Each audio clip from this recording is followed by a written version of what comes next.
Hi, everyone. Welcome to Spirit Switchboard. I am your host, Kerrilynn Shellhorn, and you are listening to us live on the United Public Radio Network and the UFO Paranormal Radio Network 105.3 and 107.7, New Orleans.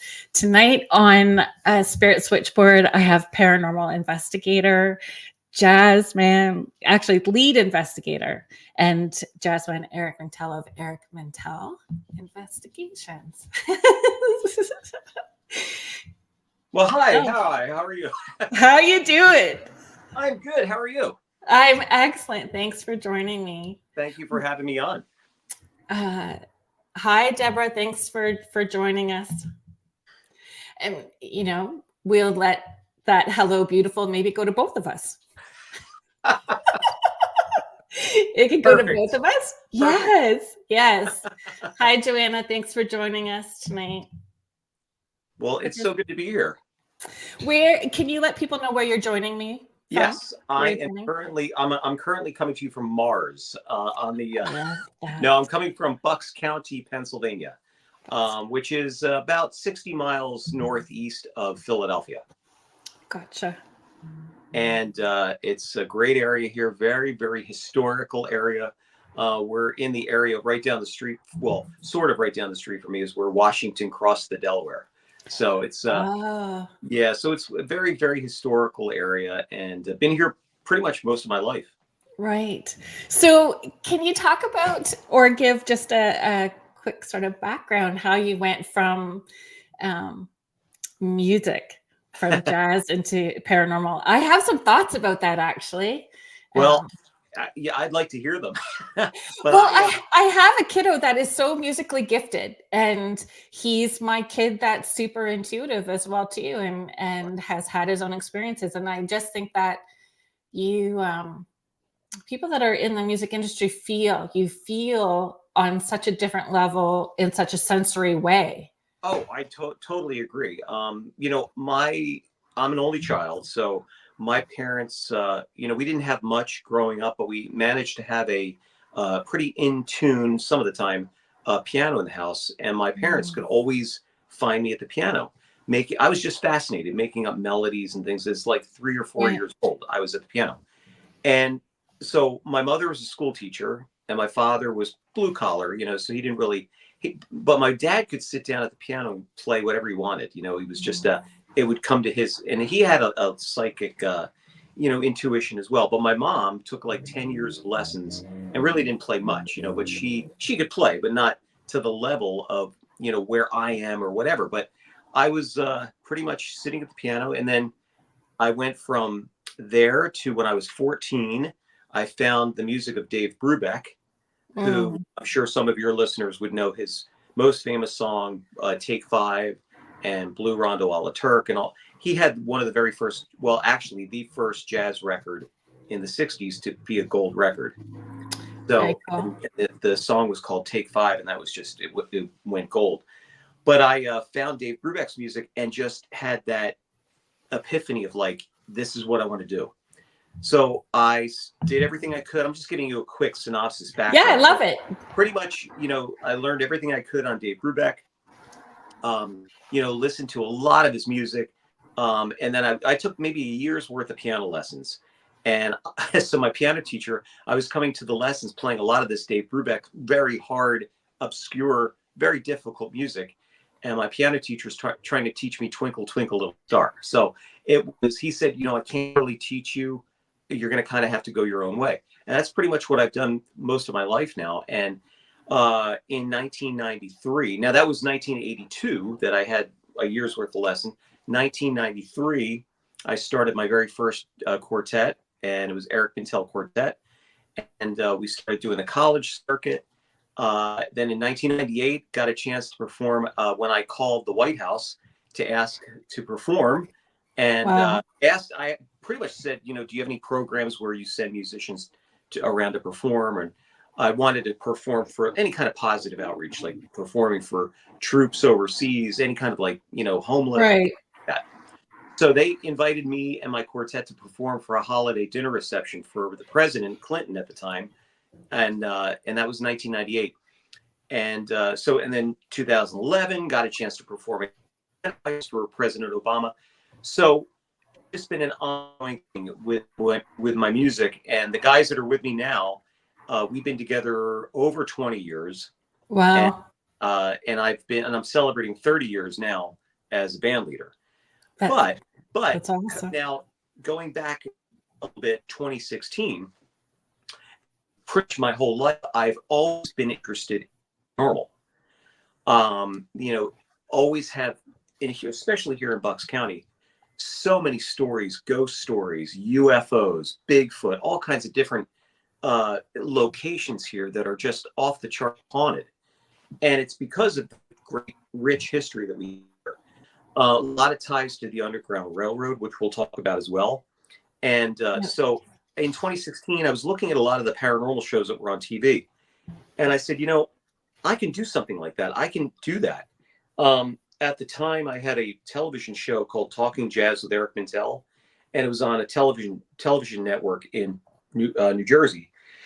And I asked them, I said, would you be interested in doing having a paranormal show? And they said, yeah, that'd be great. So we started doing, so the videos started, and then people started coming to us wanting to do videos of their inns, bed and breakfasts, all kinds of different things. So now we're getting on a lot more different networks. We've got just got picked up by Temple University Television in Philadelphia. We're on a lot of community stations around the country, and cable networks too, but and on YouTube and Facebook. But that's what's been going on. And I mean, we cover it all. We've covered ghosts, Bigfoot, UFOs, Dogman sightings, which we'll talk about too. And it's been phenomenal. And my jazz audience is following me into the paranormal world, which is really cool. Yeah, it's fabulous. It's fabulous. It's quite a journey, right? Yeah. Oh, yeah. I'm just going to get to some of these people who are saying hello to us. Oh, Kirsten Nicole. So I did do a reading for your mom yesterday, and I'm glad that it was incredible. And I hope that we are able to connect at some point as well, too.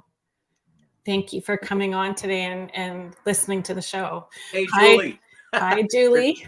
Julie is an awesome, another psychic medium. Oh, brilliant. You should definitely be in.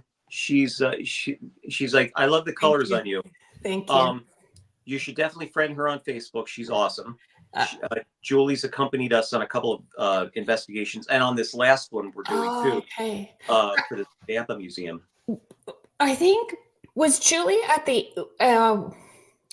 inn? There was one at an inn, I think, that I watched. Was that Julie? That was Karen Luchin, but Julie did the New Hope Railroad with me. Sorry, Julie, that I didn't get that right, but I will find the video and I will link it on my socials tomorrow to make up for what I just did. But yeah, let's connect for sure. Yeah, she was on the New Hope Railroad. It's the New Hope Railroad haunted rail. Down. Yeah. I did write haunted rails down. Yeah. Okay. And phenomenal. And and she's been in this new one too, along with Dominic.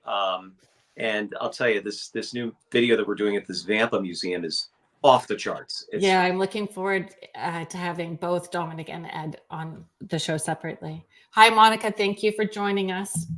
And you should have Julie on too. That would be awesome. Yeah, that would be great. Hi, Karen. Thank you for listening all the way in Australia. All the way from down under. Down under. That's awesome. Oh, hi, Kim. Thank you. Thank you for joining us. I am grateful that you're here. Hi, Denise Smits.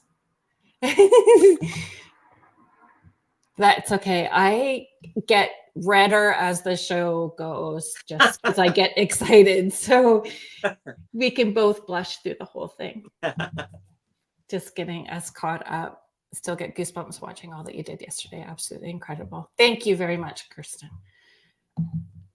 To be honest, I don't tend to watch anything over again. It's like I have a hard time watching myself. I just don't. Been there, done that. Let's move on to the next stuff. Oh, sure. Right? Yeah. I think that's human nature, right? Yeah. Hi, Kathy. Thank you for joining us. Oh, Tina. Hi. Thank you for joining us. Thank you for joining us.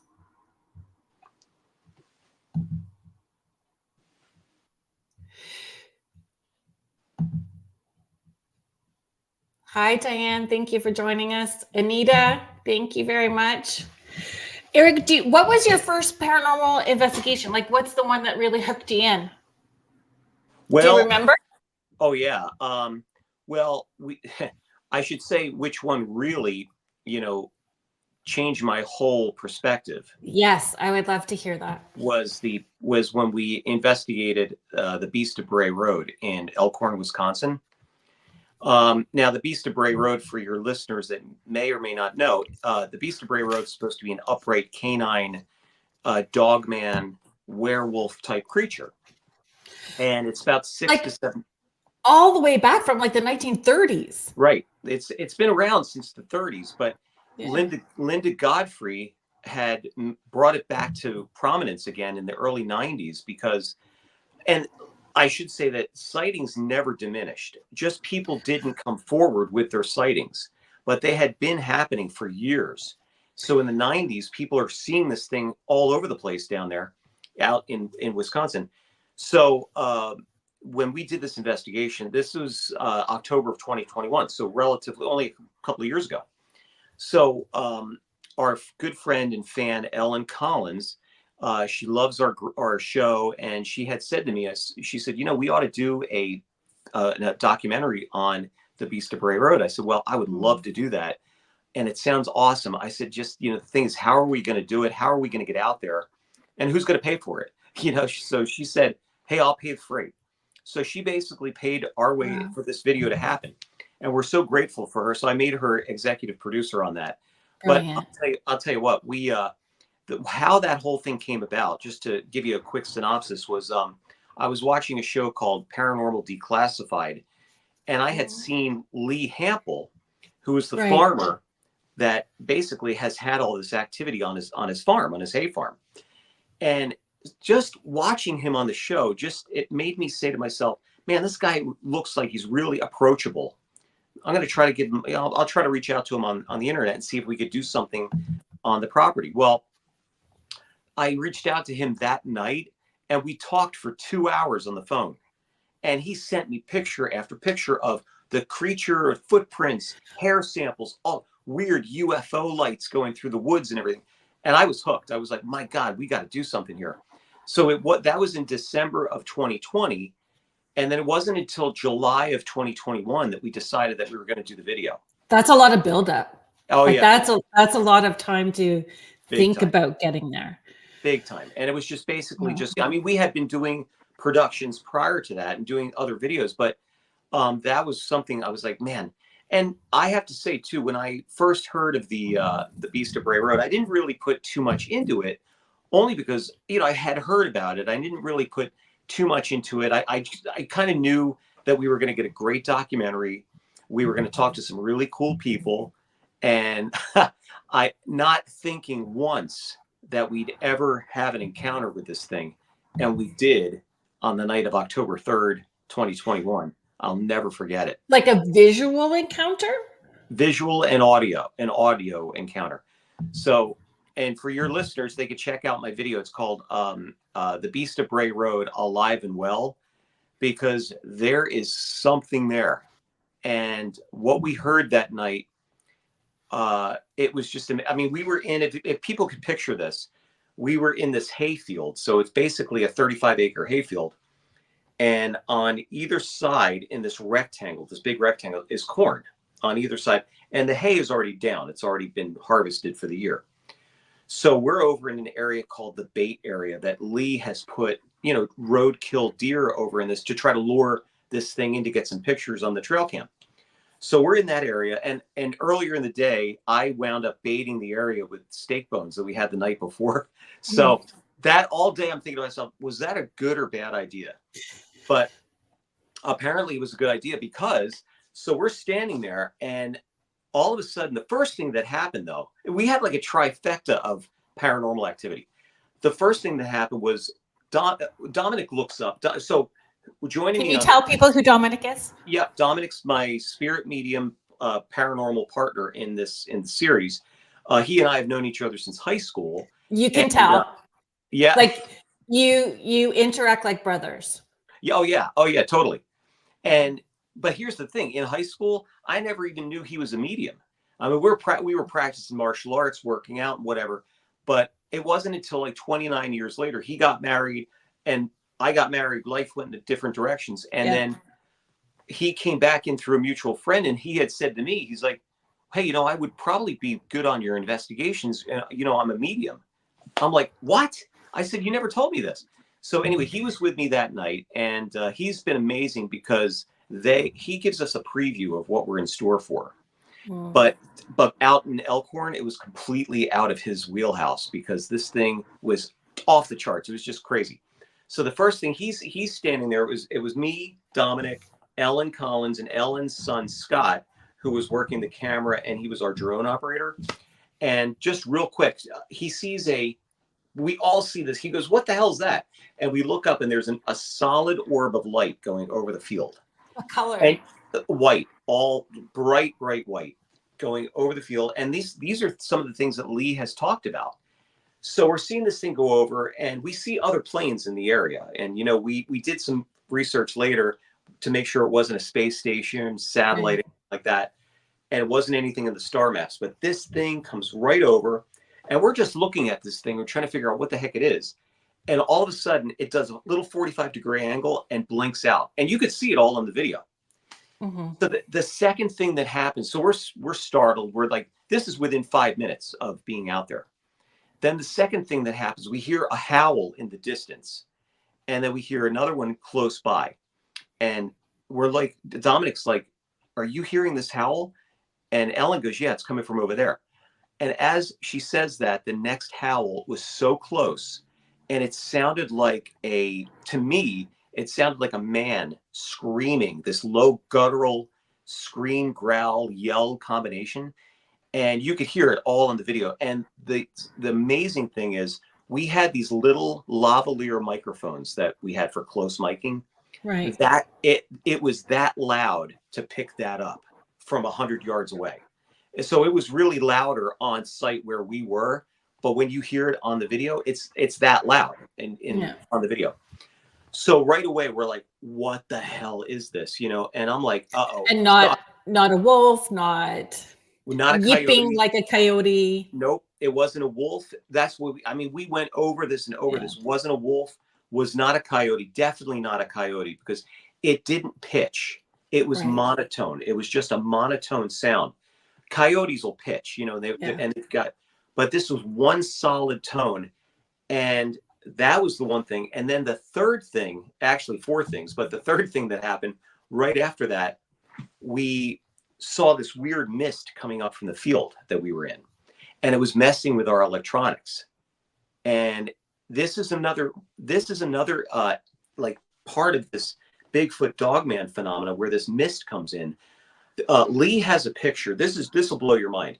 Lee has a picture on his trail cam where you see this mist coming over, and it's pitch. I mean, it's in the middle of the day, but you see this mist on a clear day.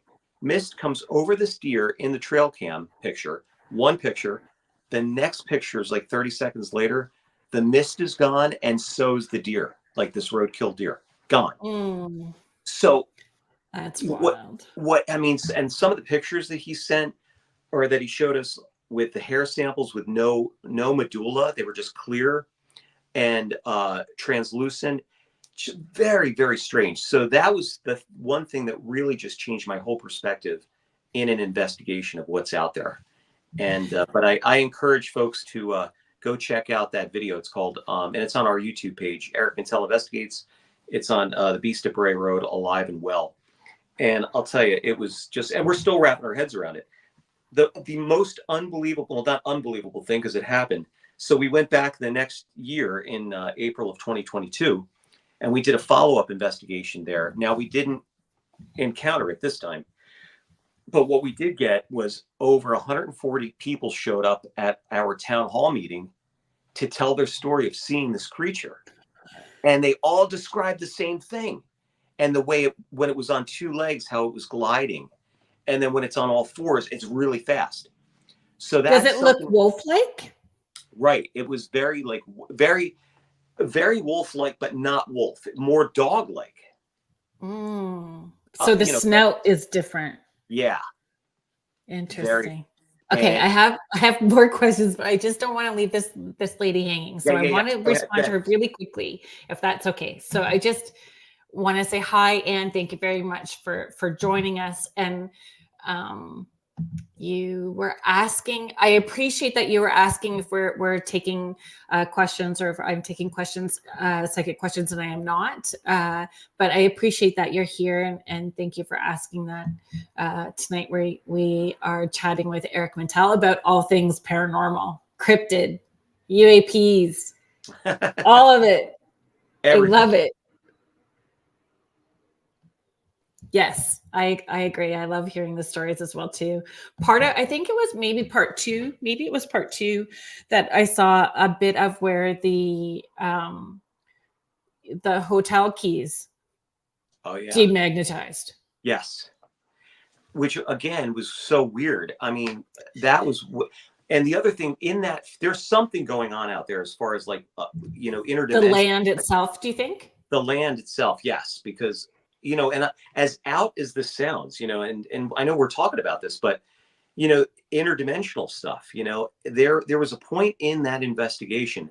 So Scott wears virtual reality glasses while he's doing the drone. He's got these very high-end drones. So he's following us. We were doing some reconnaissance earlier in the day in that field. And as we're walking in the field, he's looking at us to make sure we're okay. All of a sudden, we disappeared at this section in the field over by that bait area. And we disappeared off of his screen. He had to lift the glasses up to see where we were there, but we just weren't there electronically in his vision, which was really weird. And again, and that's where we had that activity happen. And different types of activity. Well, that night for the house, that was that. But yeah, Lee's got him. Oh my God, he's got so much activity there. And you think to yourself, how is this possible? Yeah. But he's got pictures to prove it. That's the other thing. And it is life-changing and life-altering. Oh my God. Well, Kathy is just asking, do you feel it's a portal? Yeah. Oh, It's a portal there? Totally. Yeah. I would definitely say there's some kind of portal activity there. Lee never gave a hoot about paranormal. He didn't have any interest in that at all until one night that this thing presented itself on his property, and he sees two red glowing eyes staring at him. Then it jumps 50 feet, and he could not believe it. So he was a believer from that point. And then the tracks that he found. And it's very brave to be a believer out loud. Oh yeah. Like to say, this is my story and this is my truth and this is what's happening, and invite people there, right? Let me tell you, it's even braver to be on site like we were. That's so funny that you say that. My dad and my stepmom have been together over 30 years, and she is Indigenous. They live on a reserve outside of Sault Ste. Marie, Ontario. And he was telling me, I don't know, a number of years ago, I know I've shared this story a few times, but I think it's brilliant, that somebody had saw on the reserve in this hunting bluff, bipedal creature, 9 to 10 feet tall, dragging part of the hind end of a moose. And I'm like, Dad, do you think somebody will take me out there? And he's like, are you crazy? Do you want to die? And I'm like, It would be epic. Like, it would be epic. Somebody needs to bring a camera. Oh yeah. Oh, let's totally. go. Well, that's people were saying, what they were saying, why didn't you stay out there longer? Ooh. And here's the other thing. I would have stayed out there longer, but the thing I didn't mention was that we did see it, because we heard it, and then we shined the light over to where that howl was coming from. Right. And here, about 6 feet up in the corn, we see eyes going like this, darting back and forth, like stalking us, and we didn't have any protection whatsoever. We had a flashlight and a radio. That was it, like a walkie-talkie. And I said to the team, I said, listen, this thing's telling us that it's their territory. Get the hell out of here. And we just left. Safety is important regardless of whatever type of investigation it is. Like, safety needs to be a factor first. And having the encounter was brilliant, and you captured it, and going back again is different. And you're prepared different, right? Oh yeah, well, we're definitely prepared now for sure. I mean, we know kind of what we're dealing with, but Do you think they remember you? Do you think like, you can smell a bear coming from a mile away? Like, is there a smell? Do they smell you and remember? Do they remember sight? Like, do you think that? That's a good question. That very well could be. I don't know. But I do know this though. It was just that we did, and I was almost glad, not because of the fear factor. I was kind of glad that we didn't encounter it, because then I would be like, well, people would say, well, wait, every time they go out there, they're seeing this thing, but we just happened to hit it that first time. We happened to hit it just at the right time. We were at the right time at the right place. I mean, there's the Travel Channel's done stories on this, History Channel. They have not gotten anything close to what we've got. When you hear the howls too, like you just get that chicken skin. You get goosebumps from head to toe. I did. And I didn't at first. It was that, like, what is that? It's like, but I was more like, what are we hearing? What is this? Mm-hmm. It was that curiosity. I was pretty calm. Now, Dominic, if you talk to Dominic, he'll tell you that I was ready to dive into the truck there. But I was basically like trying to figure out what the heck this was, and then Ellen, here's the other weird thing too. So Ellen had this weird dream when she was, and in the video, people could see this, like when we heard the second howl, Ellen is still looking at this UFO. And she's looking up there, and she had said she had a dream where this creature put its like claw in her palm, and she could see everything why it was there. Oh. And you know what the weird thing is? Lee has had that same dream, and they didn't know anything about that. They never compared notes there. So that telepathic communication in some form, right? It's weird. Yes, very, very strange.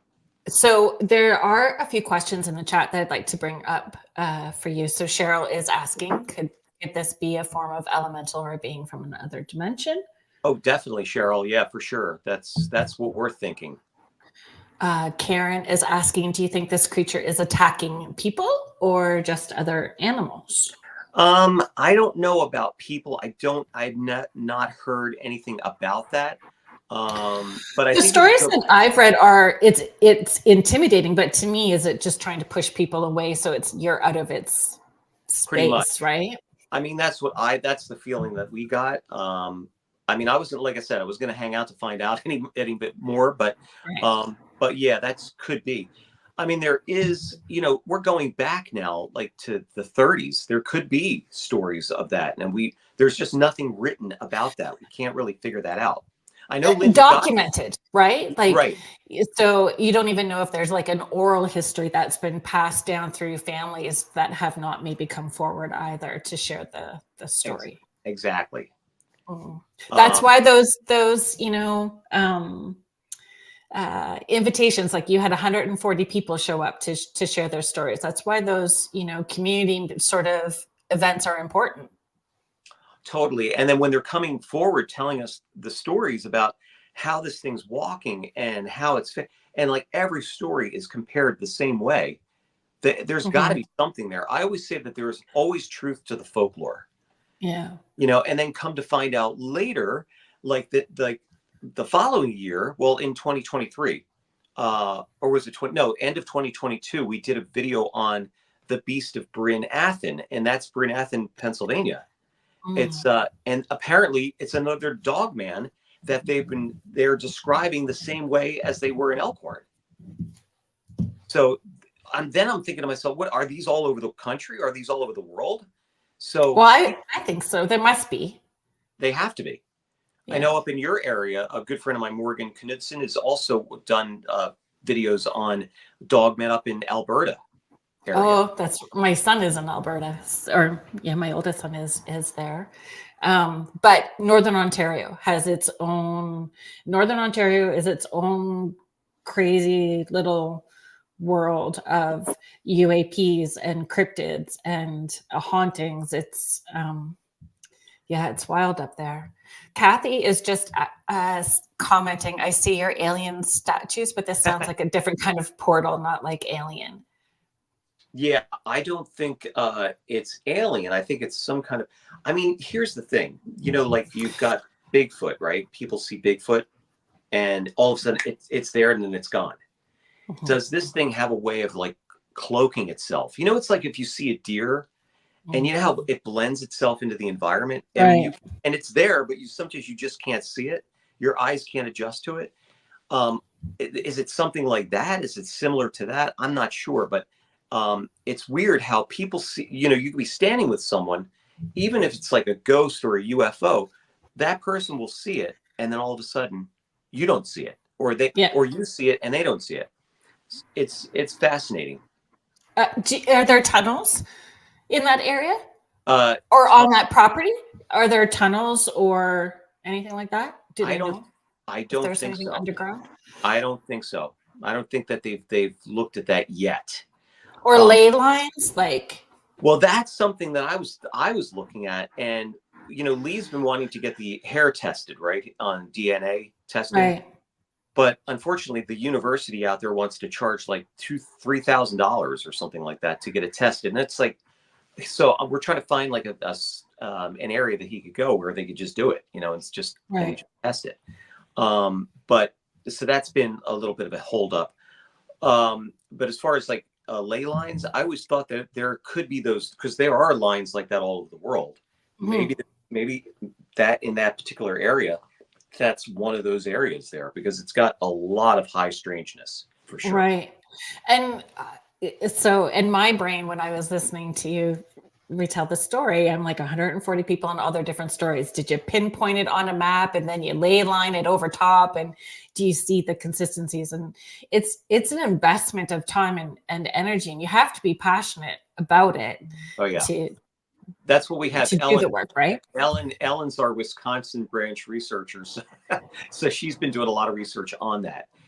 She's also been doing a lot of research on the tapetum lucidum, whereas, the eye shine, trying to figure out how does this creature have this red glowing. There's got to be a tremendous amount of energy to have this glow. And that's another thing people have been describing as well. So there's just so many different things about it, but they're all consistent reports. They're not different. They're all consistent. Right. That's the most fascinating part about it. One of the questions I had wrote down for you was about your team. Like, how do you decide where you're going to go, and the members of your team having different skill sets, like all the different skill sets, and how you balance each other out, right? Oh yeah, definitely. Well, since I don't have those feelings like Dominic or Julie would have going in, and yourself, where you would go into like a location and feel those. And sometimes before you go to the location. If you're sensitive, sometimes you just get told we're going somewhere Friday and you get hit with it before. Oh, no doubt. Exactly. Yeah. And I totally believe that. And so what I'll tend to do, so my strength is going to be in the research and the locations of where we're going to be investigating, and then get those stories from the owner or whoever is on the property. Whether it's bed and breakfast, an inn, hotel, whatever, whatever location it is. Do they reach out to you, or do you? They reach out. They reach out to me, and then I reach out to them sometimes as well. And I'll get all of the history and any of the paranormal history and activity. So I'll keep that to myself. And then when we go into a location, I'm not saying anything to Dominic. I don't say anything to Julie. Okay. And then to get that on camera for them to go right to those hot spots, it's amazing, because it's like they're going right. And then what happens, and I'm sure you've had this happen too, a story starts unfolding. Yes. And then all of a sudden another story that no one even knew about starts unfolding. And it's like, oh my God. And it happened to us at another location. Good friends of ours have an architectural salvage company. It's called New Spirit Old Soul, and I love that. Yeah, it's a great. But we did on the property is a 1759 farmhouse. So Beth, the owner, has always felt like weird energy in there. Is that the videos that are called Homestead? Yeah, Hallowed Grounds of the Homestead. Okay. And the first video we did for them, Beth, we were upstairs in this bedroom where Beth has always felt this weird energy coming from whatever. She didn't know what it was. So we were in there, and we're in the mat. We don't use a lot of the gimmicks that a lot of shows use. We don't use REM pods. We don't use spirit boxes or anything like that. That. Only because, they can give a false reading. you know, especially with like your camera equipment can set that stuff off. So we try to avoid, Walkie-talkies. yeah, and walkie-talkies, right. And so we try to avoid all that. The main thing we'll use is a magnetometer, and we'll use a maybe an EVP, like for to get some. Can you explain to people what a magnetometer is? Just Magnetometer. Basically, it's electromagnetic energy. It's going to detect the Earth's electromagnetic energy or any residual energies in an area. Now, that detector that could also pick up wiring. It could pick up, you know, if your light's on, you go by a switch, you know, by a light switch, and that thing will go off the charts. But we've used this thing where there's been no electricity and the thing's going off the charts. So there's something there, whatever that is, if it's spiritual energy, I don't know, but there's some kind of residual energies. And that's what happened this night. This magnetometer is going off the charts in this bedroom. And I had been over by this one area, by this table, and I went right by the table, and I know I didn't hit this plant, but all of a sudden I looked, and it was like moving. It was just like moving like that. And I go, Beth, I don't want to alarm anybody, but I just saw that plant move.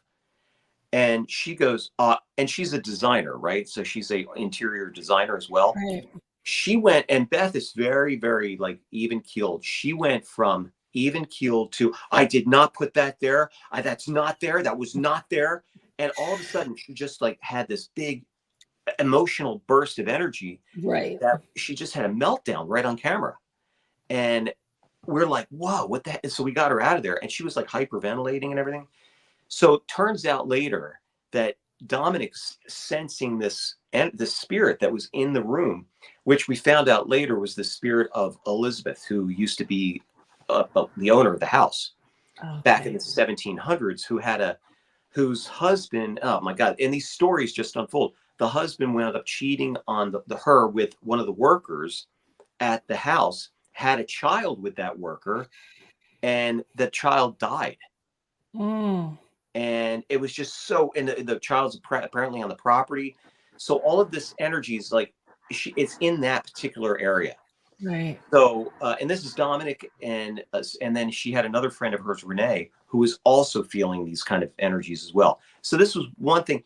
And I had said to Beth, I said, because I'm a respectable guy, I said, Beth, do you want to have that on camera? You know, you really, I mean, it was pretty heavy. She's like, if that's how it happened, we've got to keep it on there.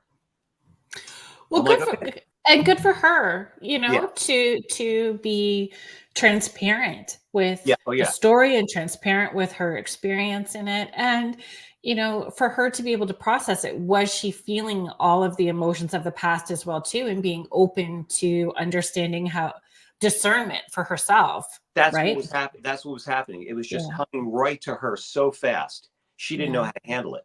Yeah. And it was just really emotional. And then, I mean, that's happened a few times on a lot of these investigations, and we're still trying to figure out, where is that coming from? Where is this energy coming from? And I mean, obviously we know where it's coming from, but there's always a backstory to it. And then it becomes this developmental thing where there's another story that nobody even knew about. Yeah. And then somebody comes along and goes, oh yeah, we know about that.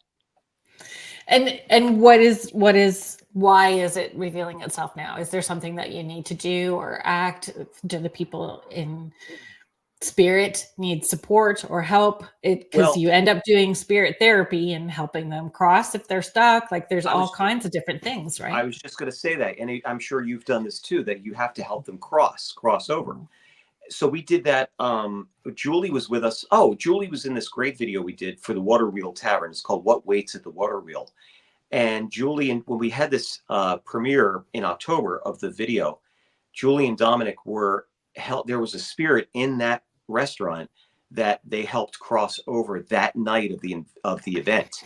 Mm-hmm. Not during the investigation, because we didn't realize that what was going on at that point. But it was at the event that Julie, it was good to have Julie on that, because she gave a whole nother perspective onto this investigation. So they helped cross her over, and apparently now everything's pretty clear now over there. Oh, that's so good. Yeah. And it shows like you could have 5 different mediums in one location, and everyone is going to pick up a different layer, because we all work differently. We're all at different places with our own healing personal journey, which I think affects the depth that we get to and the clarity that we pull in, Right. our own personal stuff. Totally.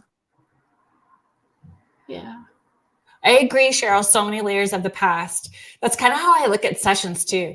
I look at them as a story. So I have a structure that I like so that we get that clear information and backing it up, and it just unfolds like a story. I like it. And then it sort of feels like I have control without me sounding like I have control issues.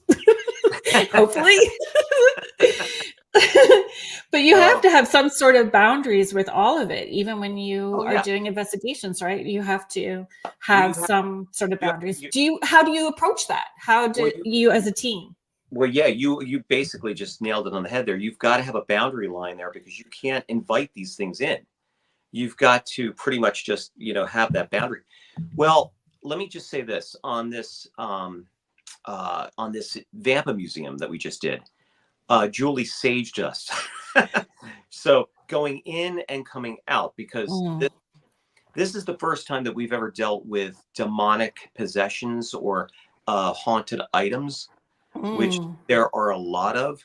Are there a lot in that? Ed's coming on in, I think, the week after Dominic, actually. Oh, yeah. Well, wait till you. Ed is amazing because he's just got a incredible knowledge of the world of antiquities. And I mean, just the items that he has in that museum are not only beautiful, they're just so historically significant.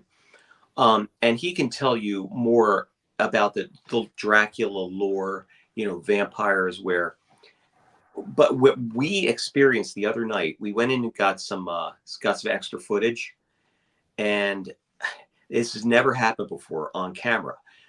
Dominic we did a half shot, like right about here up, talking about how Dominic had heard this particular sound in the barn next door when we were doing the investigation of the barn. He had heard it in this haunted doll room. Well, as he says that he heard the same thing, he said this, he thought it was maybe a voice box or something on one of the dolls, that the batteries were dying, but those dolls are antiques. There's no batteries or anything. Right. As he says the batteries are dying, we all hear this disembodied voice coming from this room that he was standing behind. And he says, and he'll tell you, I'm sure, that it was trying to reach out to touch him. And it freaked everybody out. And I was pretty much the only calm one there, but all three of us were just going crazy. But it was nuts. And that's never happened before like that. But it was Did you tap out at that point or keep going? Dom did. Dom pretty much was done. He didn't want, because he got freaked out. He didn't. And look, and I understand where he's coming from. You don't want to invite any of these things back. Well, this is it. Like, no attachments have ever happened on investigations at this point? No. Yeah, that's good. And thankfully. But the thing is, we all wore our rosaries that night. Well, I was going to ask, not everybody believes in that. Not everybody believes in having, and it's a belief system. So I'm not judging. Like, everybody's got to approach it in their own way, right? But I have a faith background of some kind is helpful. And I'm not extremely religious, but I have a strong faith, Yeah. So, but it gives you a little bit of thoughtful protection too. Oh, I don't know what just happened. We'll just pull you back in. There we go. We talk about attachments. And then I detached. Ghosted again. I ghosted again already. First time, not even an hour in.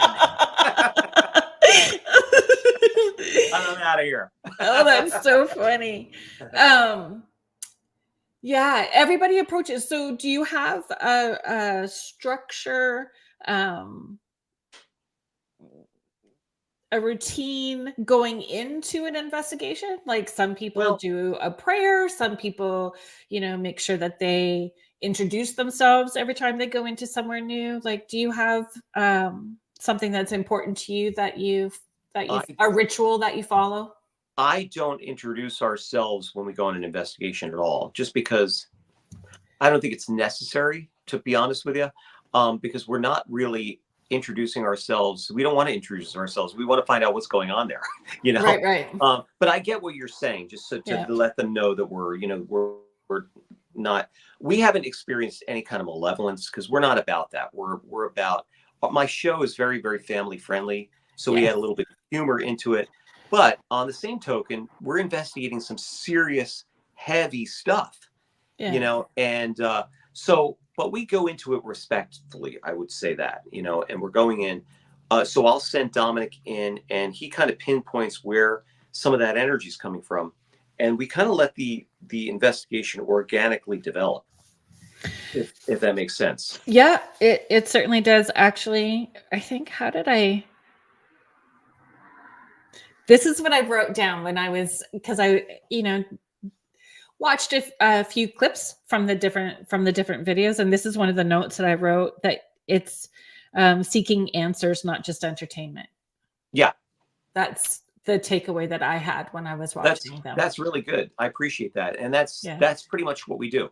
I mean, early on, you know, we were doing videos were kind of like tongue in cheek and things like that, and it was entertainment value. But I think the more and more we've gotten into this, there is a phenomena going on here that is really, I mean, it's fascinating to me. And again, like I said before, you know, at the end of the day, people are seeing something, they're experiencing something. And in our research, I mean, I've seen that, you know, that we're basically, I think there's people that are picked to see these things, you know. And yes, Julie saged us at the Vampa Museum the last time we were there, going in and out. So that's one of the things that we did, and I felt protected at that point. Do you feel intention also matters? Like what your intention is going into a place? Like, I personally feel that if there's spirits in a location that are intelligent or able to, you know, interact, they're going to pick up no different than if we're at a party. You know, we walk into a party, we can tell where we feel aligned or where we don't, or who our back is up against the wall, that they would have the same sort of things with us as well, too. I think that you're right. I think the other thing is, too, you know, a lot of the places that we're investigating are places that have had this activity, like inns, pubs, restaurants, because I always say if there's a haunting, they liked being there, you know, and this is why they're still there. That energy's still there. Like some people want to go, or tragedy too. Yes, exactly. High emotion of some kind. Exactly. And I know Julie felt that kind of that energy at the Water Wheel Tavern when we did that video. But a lot of people want to go to graveyards and investigate graveyards, but there's nothing there. Oh, I don't know about that. Like I started this would be my second summer, I think, maybe third, with my friend. I'm like, let's do a pioneer cemetery crawl. Oh, instead of a pub crawl, not a drinker. So I said, let's do a pioneer cemetery crawl. And so I know that I chatted with you before we started the show about using the geocaching app. Yes. And I found all these obscure pioneer cemeteries, like tucked into places that you know, off the beaten path. And there is one cemetery in particular, like, growled at, swore at. Whoa. There is definitely something that is holding other spirits at that place. And we haven't really investigated enough yet to find out if people have been on the property doing rituals and opened a door, if it's actually something that's attached. But each time we go, there's some aggressive spirits at that one location. So, but I would agree with you. Like, I make a list at the beginning of spring, and, you know, until fall, we hit all these different, you know, pioneer series. And out of the list of 10, we might hit 3 where we're having a lot of interactive stuff happen. But for the most part, we don't. You know, it's funny, you know, I shouldn't say that there's nothing there. I did back in, I want to say the end of 2022, it was October of 2022. I was speaking at colleges up in Vermont area. And so we went out on one of the speaking engagements. So I spoke a little bit about what we do. And then right after that, we went out and investigated a local graveyard. That was part of the Vermont University. University of Vermont. And so we get out there, and there must have been 30 kids out there. They were totally into it. But we get out there, and I went and I had the magnetometer. I was showing them what was going on. This one student we're standing by this gravestone, and he didn't have his phone on him or anything like that. And the magnetometer was going off the charts right around him. And then when he put his hand on the gravestone, it went crazy. It went really, then he took his hand off and it went down. And it went back, and then he put his hand on it again. So he had some kind of connective thing there. Did you do an EVP session in that moment? That would have been interesting to see if anything picked up. We did, and there was nothing that came up. But we did get a lot of orbs, though, in this one schoolhouse, the red schoolhouse that we investigated right after that. So a lot of orbs, but you don't know if it was dust or whatever, sometimes. Moisture, Yeah, exactly. But we've had orbs. We were in an art center in Fitzgerald, Georgia, doing another video for the town of Fitzgerald. And but the bass player in my band, Dave Antonell, he also accompanies us on some of the videos. And he and I were down there because Dominic couldn't make it. And Dave is more of a skeptic than all of us. So, but we were in this art center, and the camera guy there had the camera on me and Dave.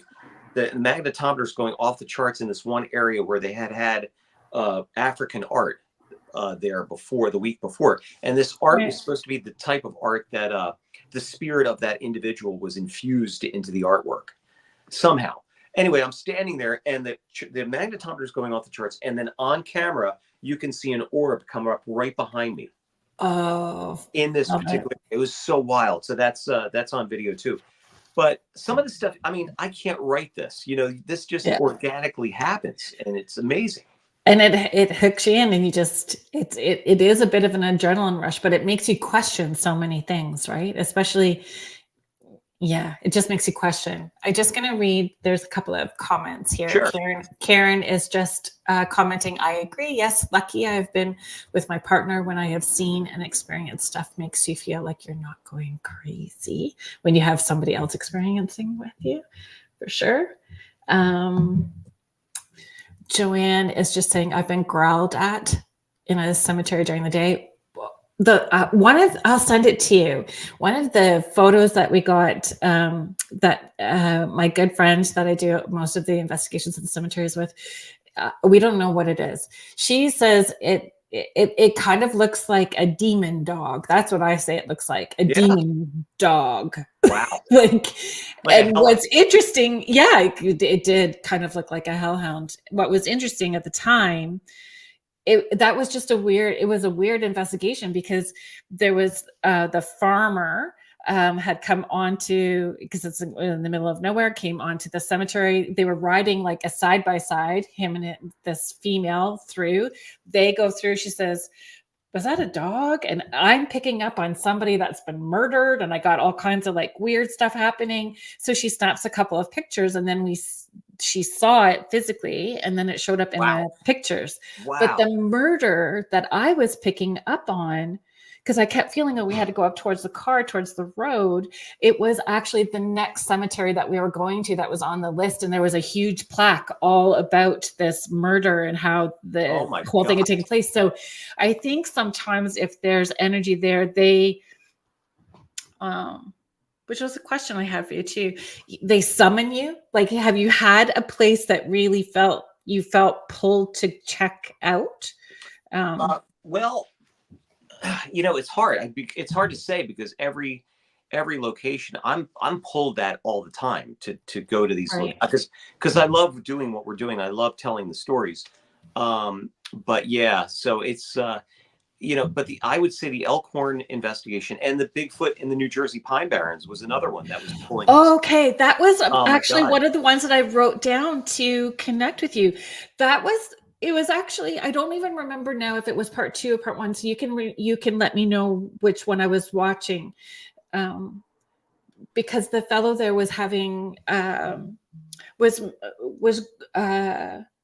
having that experience of moving through cancer treatments. And so there is a clip where he said, he didn't know if there was something about his cancer meds And then something happens like right in that moment. Well, yeah, that was part 2. That's called On the Watch for Squatch, part 2. Yeah, I love it. I just love it. So but I yeah, kind of took us to the back end. So why don't you tell, yeah, I'll share with tell. us the story. Oh my God, and thank you for watching that too, because his name's Art Mack, and he's doing okay. He's doing Good. he's I mean he's going through this. To look at him, you wouldn't think anything, but he's No. He's a trooper. He's a And strong calm. guy, huh? Calm. He's Very calm, matter of fact. very calm, great guy. Yeah. So, well, we did this investigation a week after we came home from Elkhorn in 2021. We did the very first part. Right. Because there had been a lot of sightings of these juvenile Bigfoots in New Jersey, in the Pine Barrens. And the researchers, Eric Spinner and Art Mack, they do a lot of research. They're in the field all the time.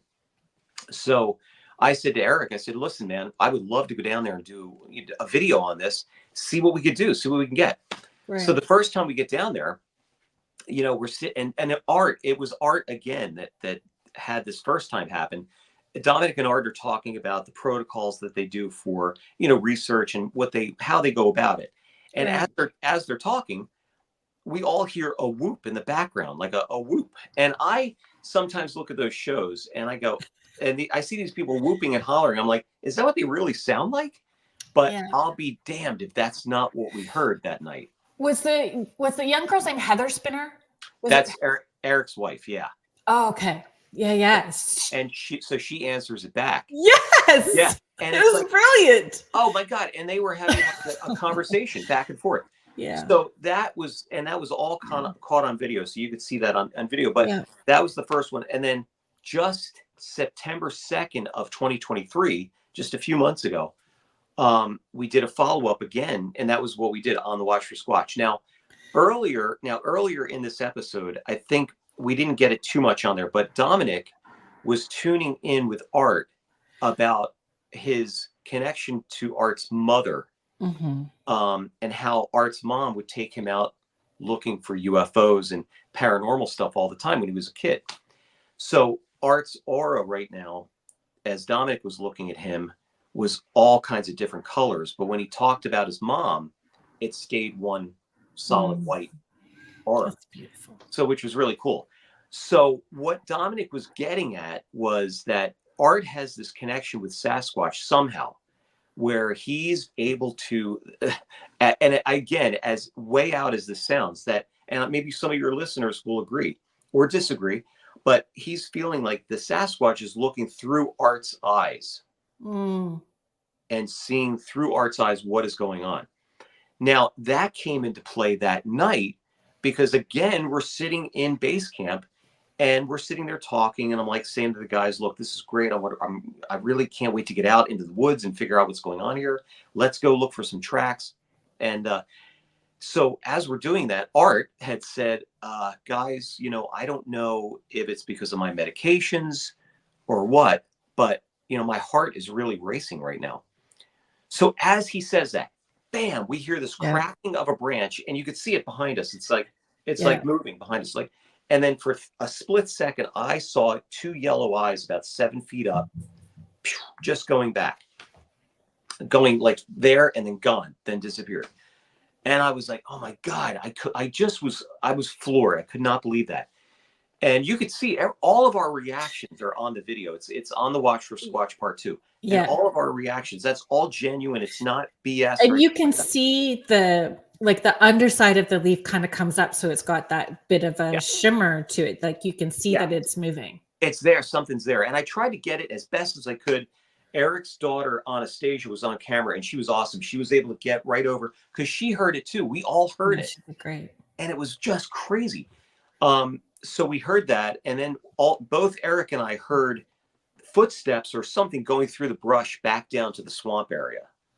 So in the area that we were in, if folks are familiar with the New Jersey Pine Barrens, we were in an area called the Wharton State Park. And that particular area, we weren't sure if we were going to get any kind of activity because, thank you, Ed. Yeah, thank you, Ed. And we didn't know if we were going to get any activity because that area had been caught on fire in July. Oh yeah, I saw that. There were some New Jersey wildfires. So where we were sitting was basically all the trees were scorched around us. And I thought Yeah. maybe but I wanted to go back there because that's the same place we were at in 2021. Right. So man, I'm telling you, there is something there because their activity is at an all-time high, and it's just absolutely crazy. So why I'm saying that, going through Art's eyes looking at this thing, because I think what Art's reaction was, maybe it was the Sasquatch looking at us. Exactly. Why Art was getting so freaked out. Yeah. Because and then we went over there to try to find if we could see any prints. We didn't get any prints. There's a lot of leaves, and so it was really hard to get any kind of any prints or anything like that. No hair samples, but that was an amazing night. I mean, we did some tree knocks, and but didn't get anything. We did more knocks the very first time, and we got some more howls and stuff like that in the background. But Right.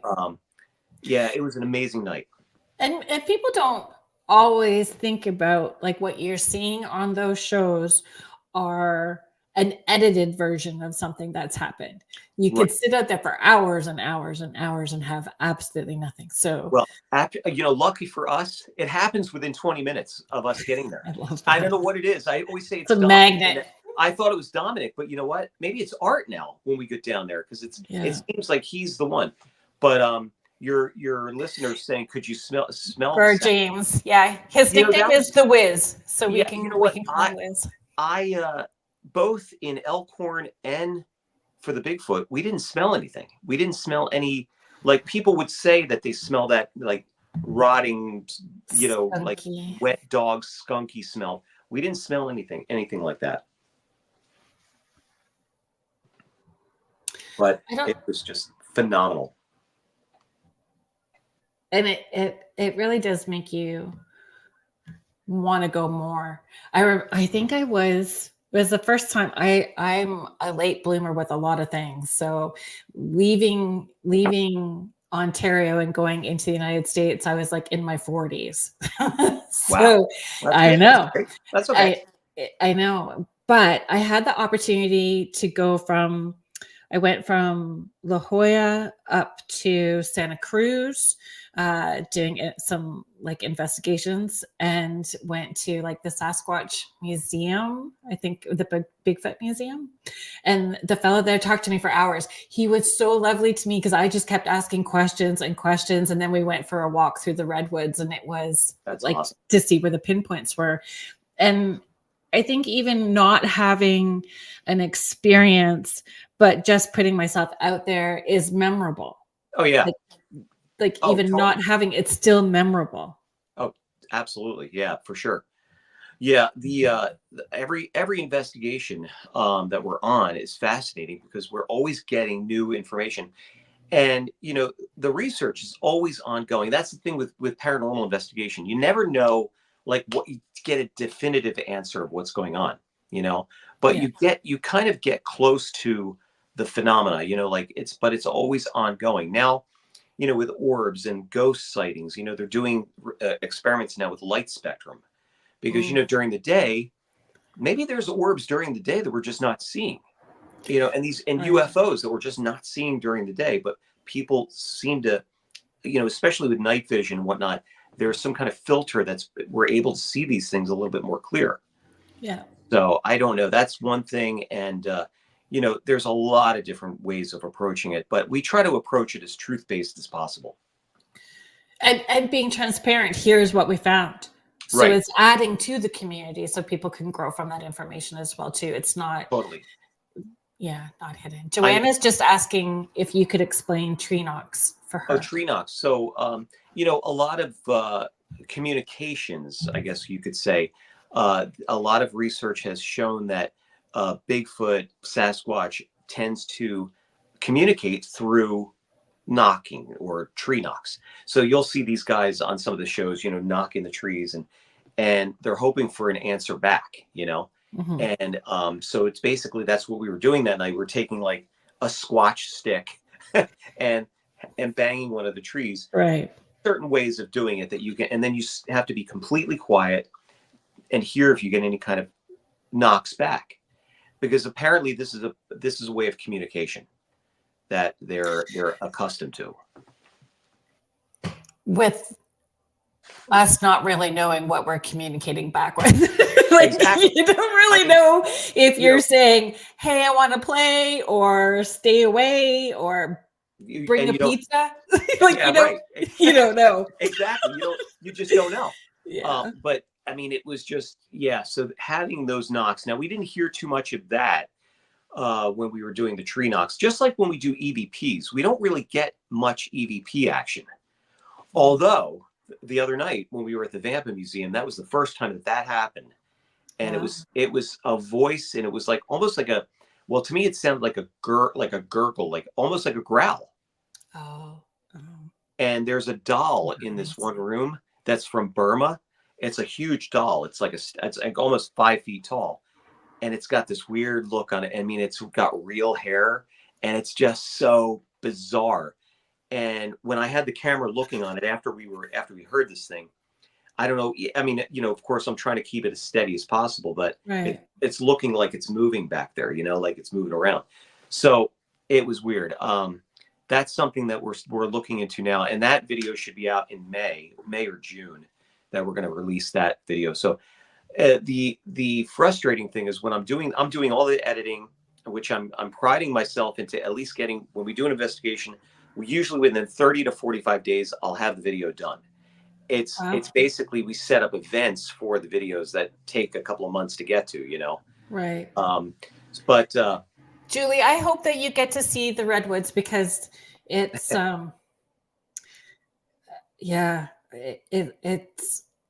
have you been? It's I don't even have words. Like, and I'm from Northern Ontario, and Northern Ontario is beautiful and magical, but it's rocks, cliffs, trees. It's it's just powerful, and that's how it felt there. Electric, and wow, like it has its own pulse. And if you, like Julie, you being intuitive and sensitive, you would feel that there's a pulse when you're there. So we walked barefoot. My friend and I walked barefoot through the whole park. Wow. Yeah. That's awesome. Yeah, because you felt it more, and you felt connected. You grounded, obviously. Yeah, that's great. So Gar James is in Washington. You can correct me. I'm pretty sure that's where I sent your Christmas card this year. was Washington, Knox and Howells, and he's like got a little cabin up in the mountains as well too. But I don't doubt it, man. I mean, Washington is a huge hotbed for Sasquatch activity, and and with the California wildfires too. A lot of thought was that a lot of these creatures and the cryptids were migrating east, because we've been getting a lot of activity out here. Well, would they not just be migratory anyway if they were following their food sources? That's true. Could be. Potentially. Yeah. Like if we look at it that way. You don't really see too much activity in the middle of the state or in the middle of the country, right? You only see a lot on the west and east coasts, and a lot of activity apparently on the eastern seaboard, like even as much so as the west. So yeah, but I'm wondering though, if it's also, could it be Bigfoot, or is it also Dogman at the same time? Right. And do they hunt each other? Or do they work together? That's the other thing we were thinking. Like a pack. And could the hellhound be working with Bigfoot? Down the rabbit hole we go. I know. Oh my God. It's like, but that's part of the excitement in it is, and the what if, and that's how we learn more, right? Like, is by asking. Totally. I've learned so much on these investigations that I didn't really know. Here's the other thing too. It's like, I am so fascinated with the fact that when we do these videos, just locally, people have no clue at what's in their own backyard. They're basically, they drive by these wonderful venues every day, but they don't know the history. So that's what we're doing. We're telling people, it's pretty much like a paranormal tourism TV show where we're showing people what to do, where to stay, what to do. But at the same time, we're experiencing all of these crazy things on camera, and it's just amazing. We're doing a video coming up pretty soon of a winery in our area called New Hope. I talked to you that morning, actually, with the morning of your meeting. Oh my God. And so that's going to be really cool. And then we have and then my buddy Ken Kitchings up in Connecticut, we're going to do a video at the Old Lime Inn in Connecticut in May. He has the Side Door Jazz Club. So this is the first time that we're going to be in a jazz club doing a video. So it's right up our alley.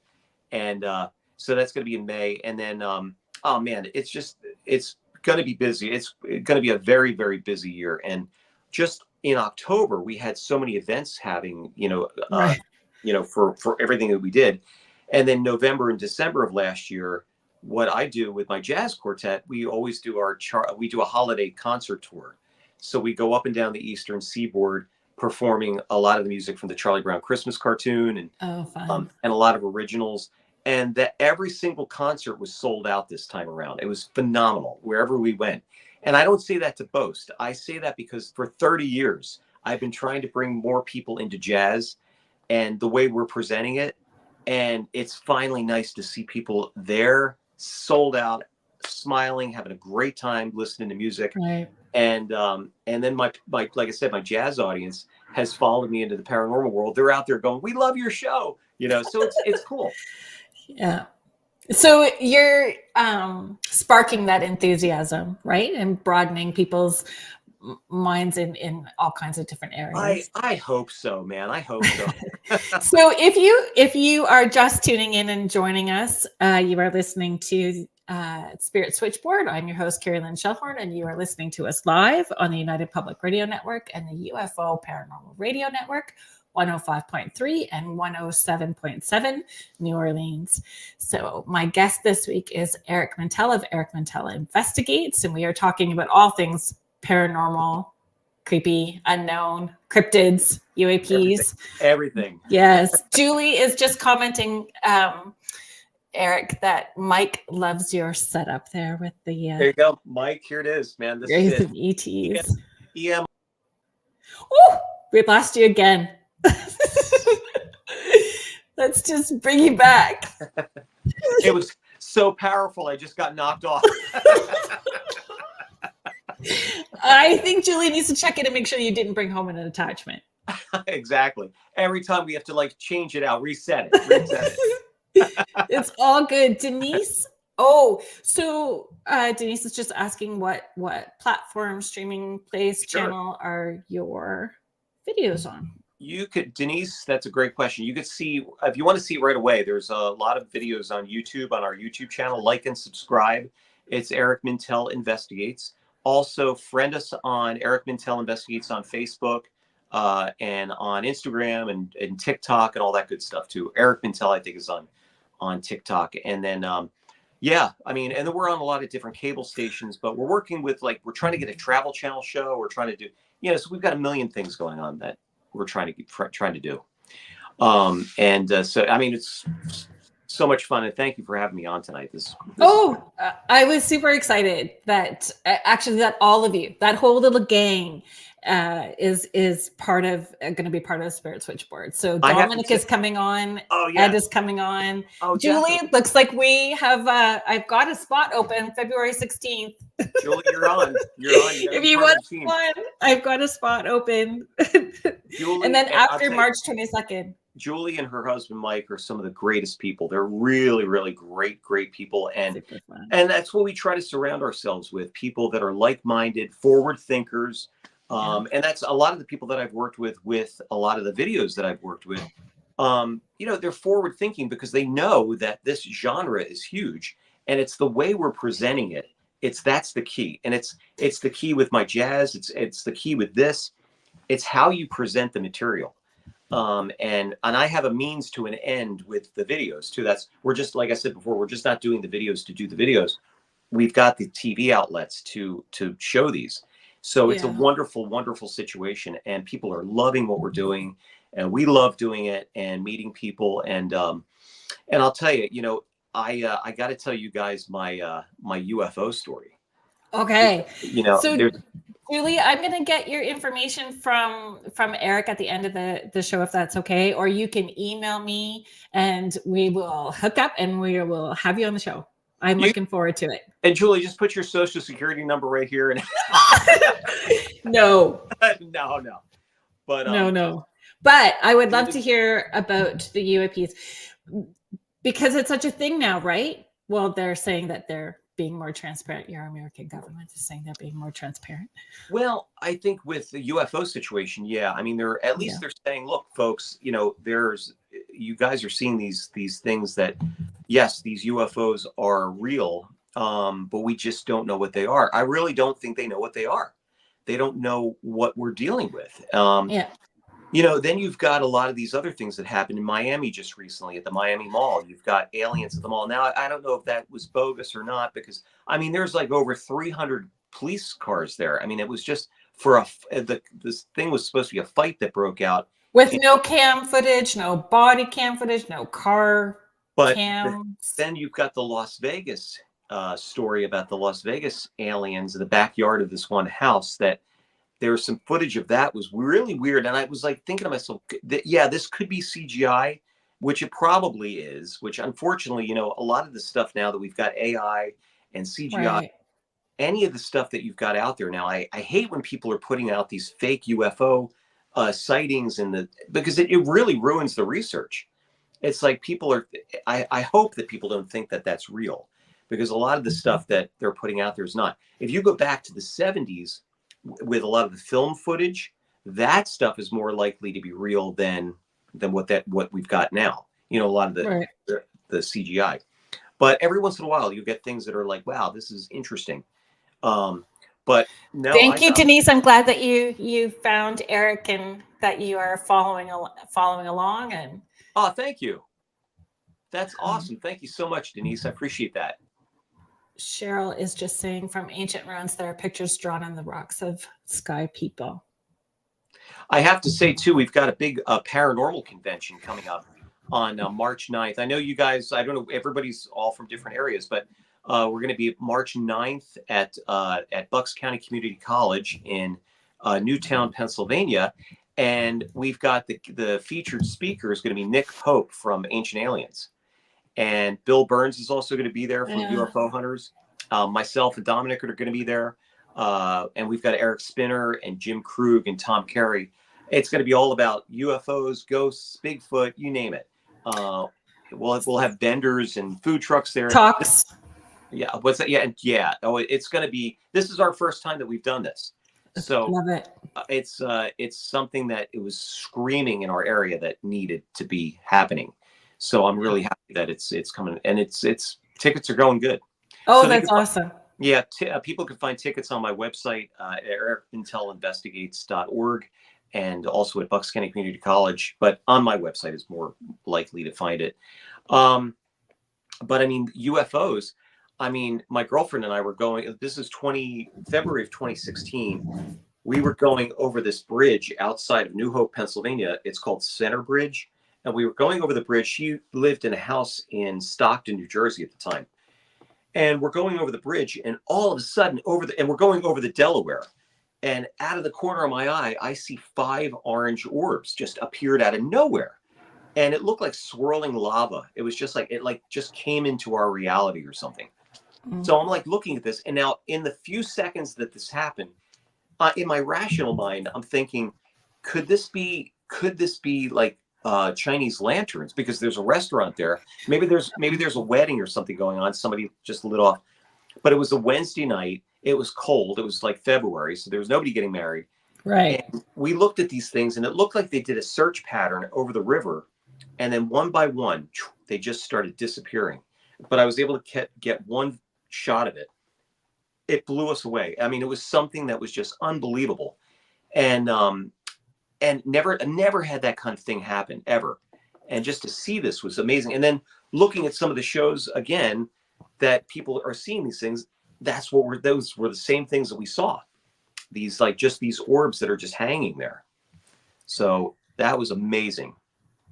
And then I I have after Kathy too. I have a guardian angel story I got to tell you too. I'm just going to share a couple of things Kathy is sharing with us. So Nick Pope has many legitimate connections with investigators. And then she made a spelling error, and I was trying really hard, Kathy, to understand what the question was, but then you did the correction, and then I got it. And oh yeah. Yes. But hopefully they do bring muffins, because it is all about the snacks. I was going to say muffin breath, but I don't know. No, yes. we've got some representatives from MUFONs that's going to be there as well, from the Pennsylvania chapter.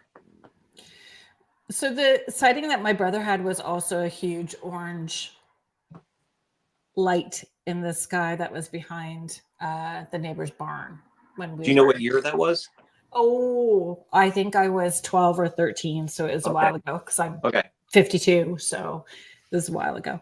And Northern Ontario as well too. So amazing. I mean, it's just, again, it was just like, I've always had, like, with everything paranormal, I've always been, again, a little on the skeptical side. Like, I'm not open-minded skeptics is how we should all be. Even us as sensitive should be still skeptical and trying to debunk first. Totally. And so I go into a lot of these, like, I don't want to go into an investigation thinking that everything's haunted all of a sudden. It's like this place is haunted. We don't know. We go in with a complete open mind.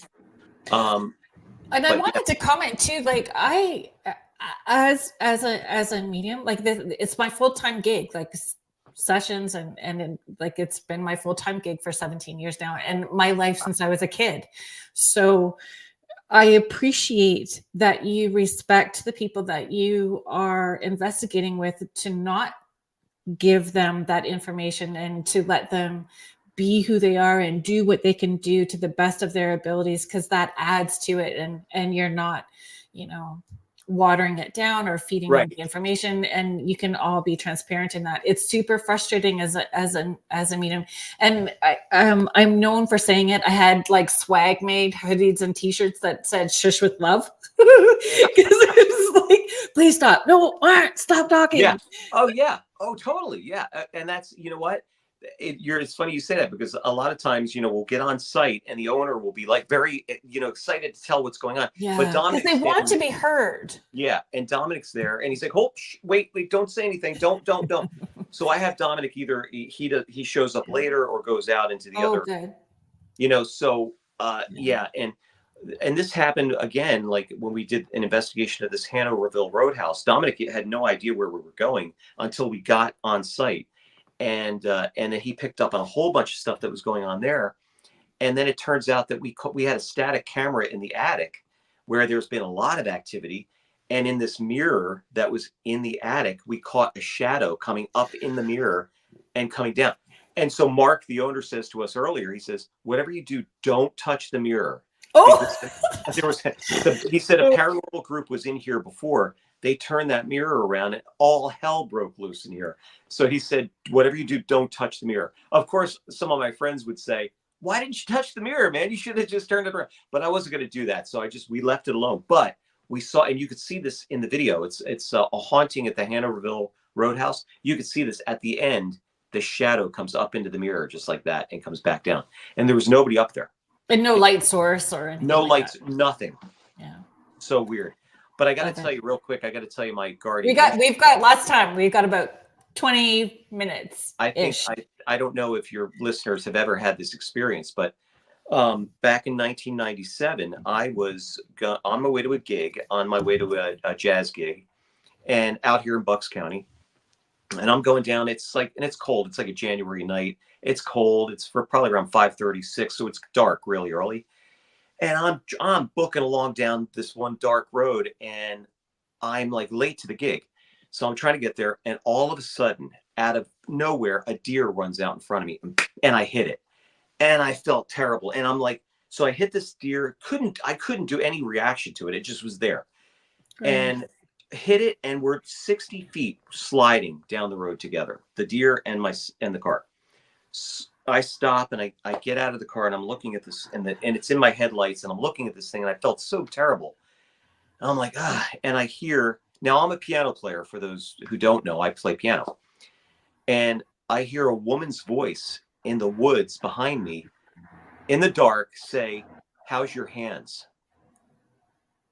And I turned around and hear this woman comes out of the woods, takes this 200-pound deer by the ear and just drags it off the road like it's nothing, and says, "You better get off the road. You better get in your car and get off the road." So I did. I left. But when I saw her, if you could picture this, if you ever see somebody in the headlights, if someone's standing in front of the headlights of your car, you get like that blurry image. You can't really see the outline of that person. You know, they're there, but you just see them. That's what she looked like to me. And then said, "You better get off the road." So I got in my car, got out of there, went to the gig, told the guys what happened. I had like a little dent in the front of my hood, which was, it was pretty big dent. So I went back the next day. I went back that night because I had to go back home that way. The deer was gone.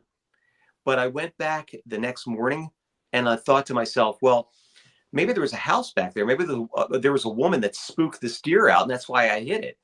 But I went back there. There was not one house to be found. Nothing. It was nothing but woods. And there has been this story of this lady in white here in Bucks County. And I'm wondering if that's who it was. And also, my father had an incredible encounter, and he said even on his deathbed 2 years ago, I asked him again. I said, "Dad, did this really happen?" He's like, "Yes." So he would, in the 70s, my dad was a partier, and he would go out and come home late, and he'd be home sometimes 2 a.m. And he swears he was sober this night, and he was not doing anything. But he had a thing where he would cook a steak on the grill. We had a little hibachi that was on our front porch. And he said he was sitting there one night cooking this grill. It was a clear night. And we lived across the street. There was a road, and then across the street about maybe a half a mile was the Delaware River. Again, the Delaware. So he's looking out there, and all of a sudden he sees this woman, a white figure, floating on the water. And he's looking at this person. He sees her hair flowing and everything. And then when she turned to look at him from a half a mile away, or a quarter of a mile away, her face came right up to his when she turned to look at him. And then when she turned back, she went back again to the water. And then as she's walking, she's going, "I'm going home. I'm going home." And it was like echoing through the valley. And he swears that happened. And then she just disappeared. And then there are stories of this lady in white here in Bucks County. So I'm wondering if that's the same person I had an encounter with. And then he had gone to a psychic medium and said that the psychic told my dad that he had a very blue aura around him, and that I had one that was even greater. But I don't have that. I don't think I've developed that. But maybe talent-wise, I'm able to, sit at the piano and play anything I want. I don't know, but there's an intuition to being a musician. There's an intuitive channeling that happens, right? There's things that I don't even know. Space. I don't even know where they've come from. Like in the, in our improvisations, we don't rehearse. People are saying, "Do you guys rehearse that?" And if people want to check us out, it's Eric Mintel Quartet on YouTube. We do a lot of concerts and stuff, but we can't rehearse that. I mean, it's just, there is an intuitive factor. I think there's like all the senses are going at the same time. That's right. And when you're in a non-thinking space, like when you have full breath and it's non-thinking, that you're open to receiving, and it just sort of channels through. Exactly. Do you not feel, being around intuitive people and doing these investigations, that that intuitive muscle is developing or growing? Like, do you not get that? Oh, yeah, the energy feels like there's going to be something here or not here. Do you pick up on those? That's a good question. I do a lot of talking to the universe. Let's just put it that way.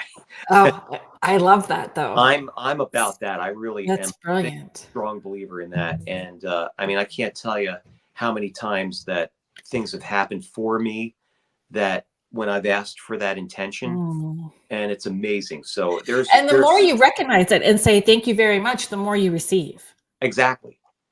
And I think the main thing is, if you could get people what they want, then you'll have everything you need. Yeah. If that makes any sense.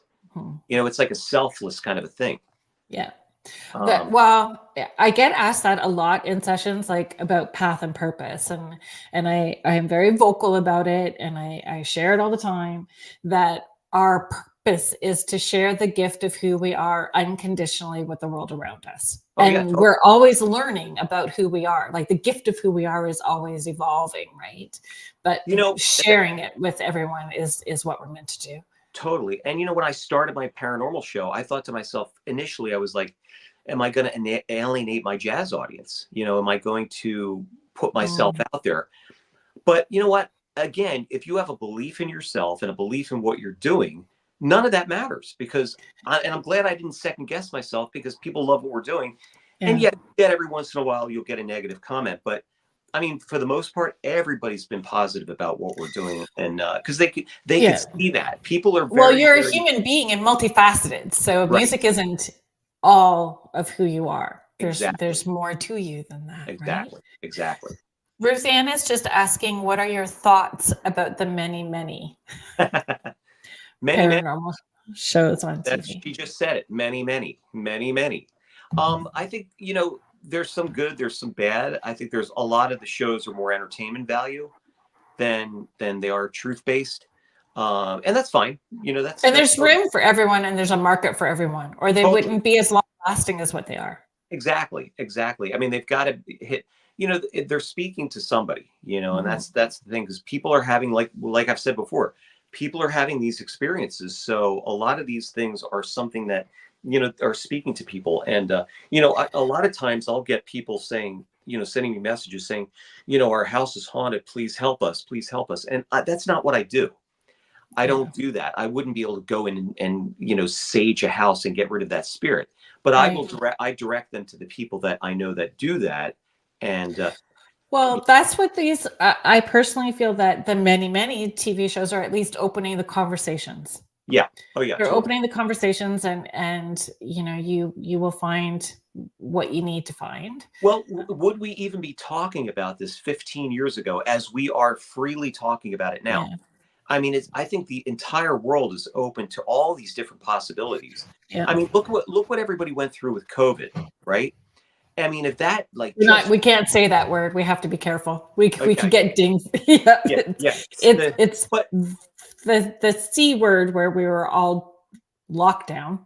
Pretty much. But if we could survive that, you know, and it's like this kind of this thought process, you know, and I mean, it's crazy times, but I'm so glad that people are open to it, and the government is actually coming out and having these hearings, although the hearings aren't really answering many questions, but at least they're having them, and that's a good thing.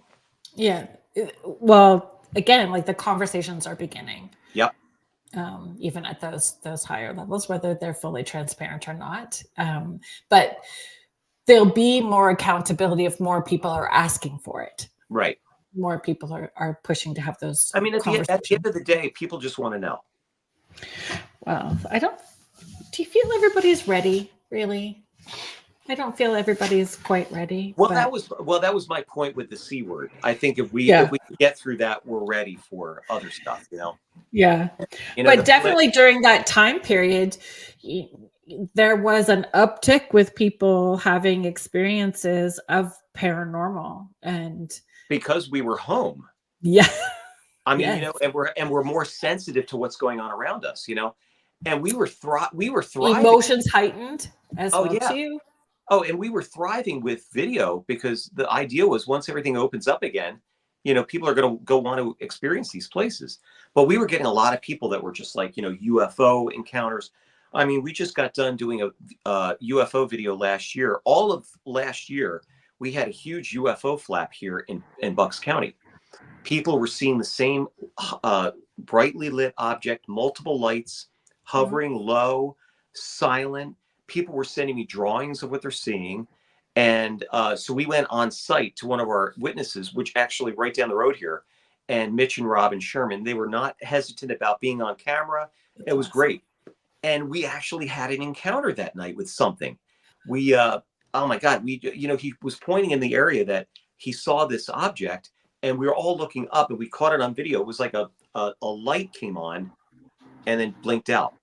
So something was out there. And some people were saying, well, that could have been a satellite. I don't think it was a satellite.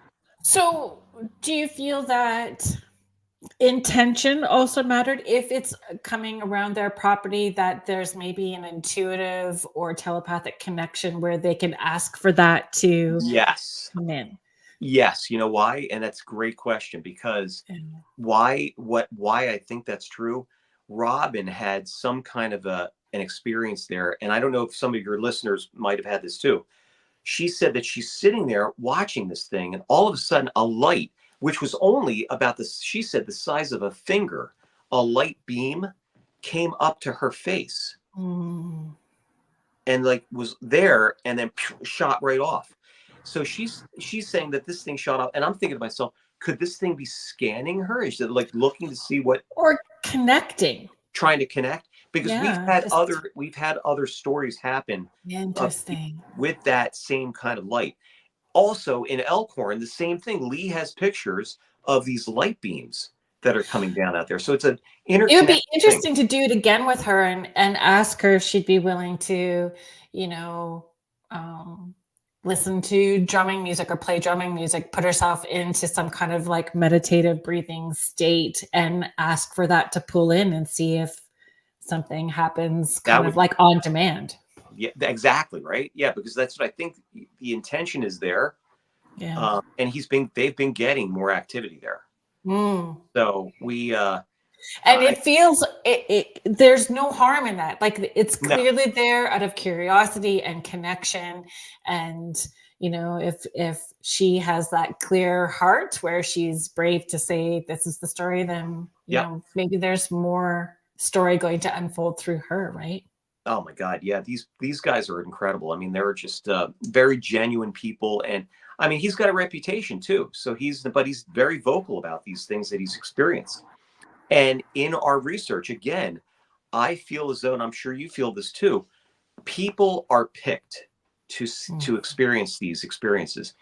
And some of these people maybe have their antenna is a little bit more attuned to these experiences. And that's why they're able to have these profound experiences.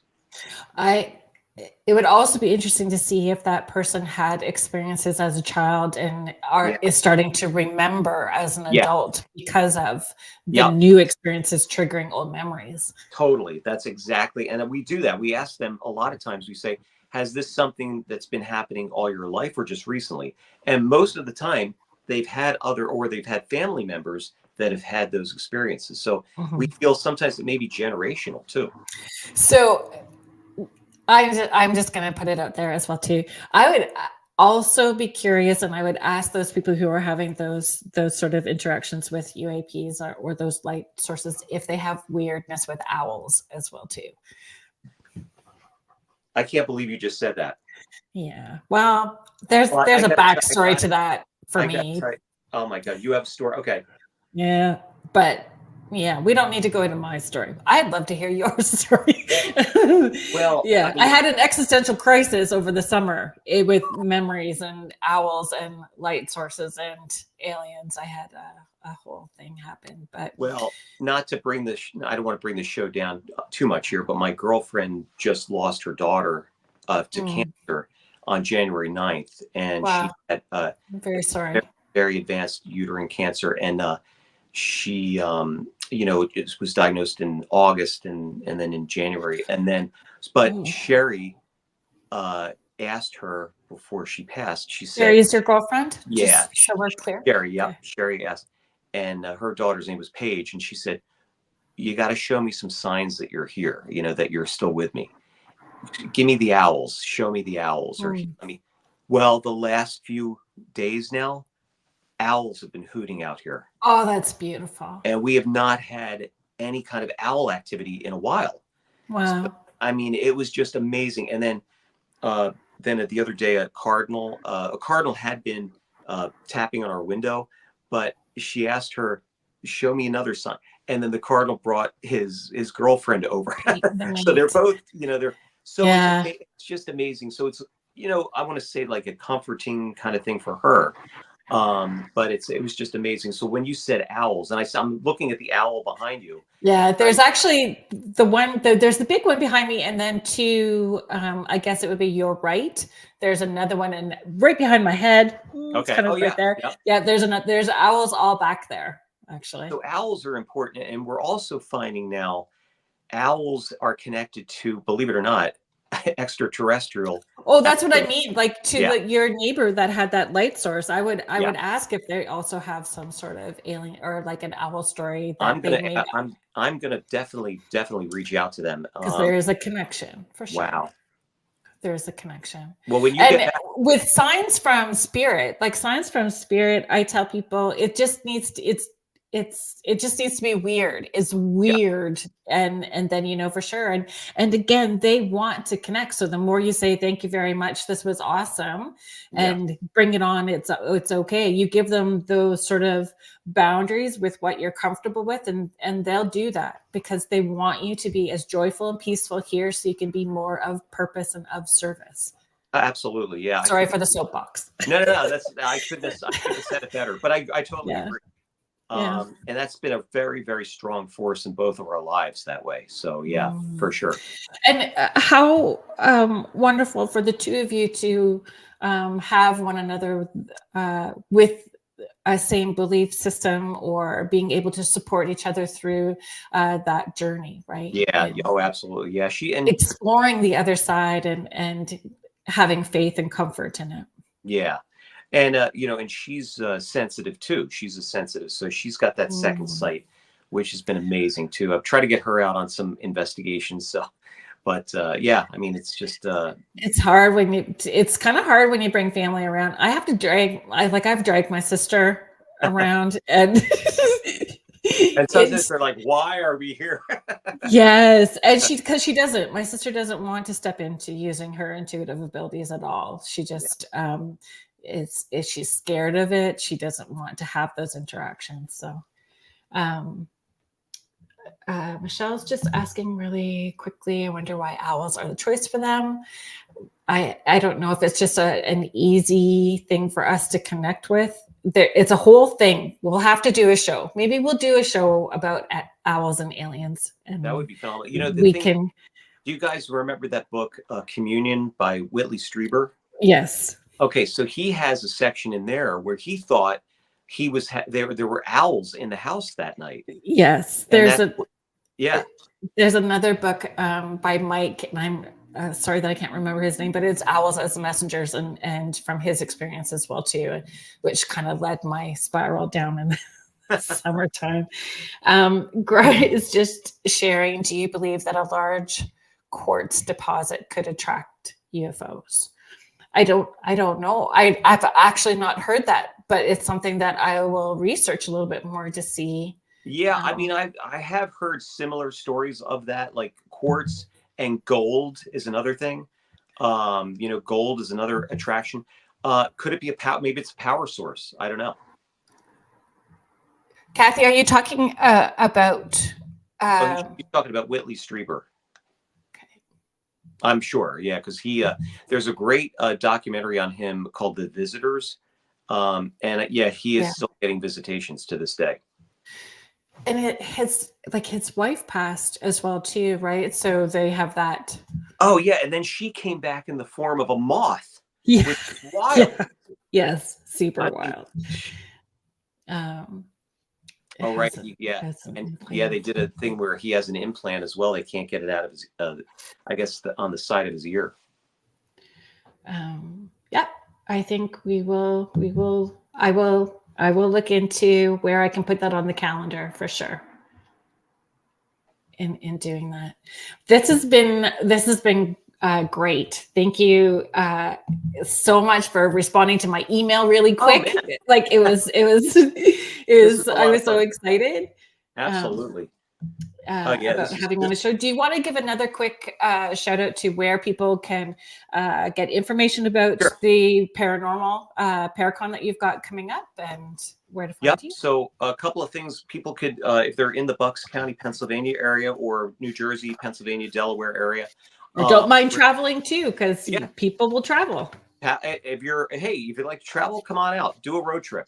Yes. We're at the so March 9th.